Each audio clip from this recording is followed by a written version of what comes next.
Was the experience of being the focal point of this sort of like massive frenzy over the last few weeks?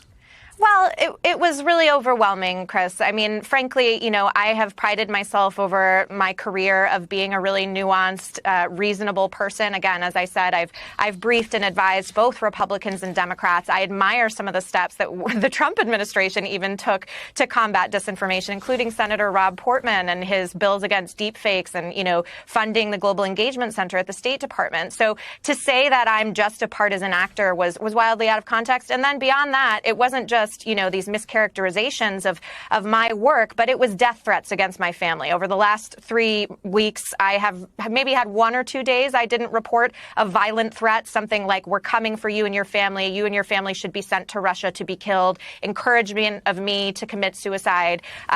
All of those have been forwarded to the Department of Homeland Security's security services. And, that's not something that is American. That is not how we should be acting when we have disagreements about policy in this country. I think we need to learn how to be adults in the room. And I don't have time for that childishness. I'm not going to let it silence me. I'm going to go forward and continue building awareness about this threat in the future. To say that I'm just a partisan actor was wildly out of context.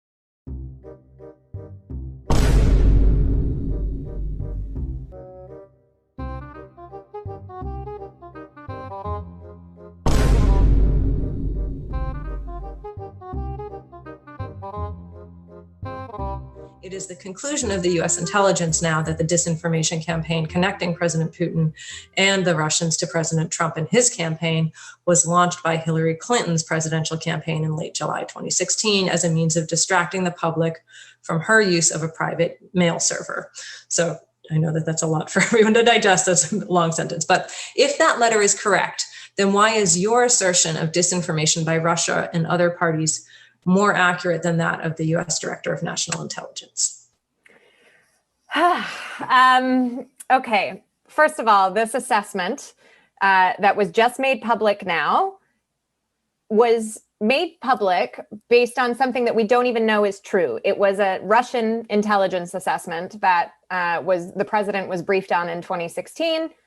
We have no means of knowing whether or not that Russian intelligence assessment is actually based in fact, or whether it was planted as a means of disinformation to influence policy in 2016.